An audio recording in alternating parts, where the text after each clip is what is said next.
நூலை விட்டுறாதீங்கடா.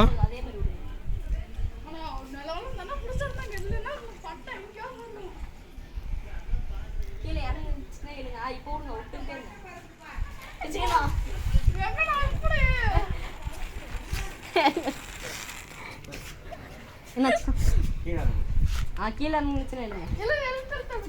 விடுங்கண்ணா. விஜயனா அங்க பாருங்க எவ்வளோ ஹைட்டு ஹைட்டு. விடுங்கண்ணா விடுங்கண்ணா. அந்த பக்கம் போனா தானே சண்டை.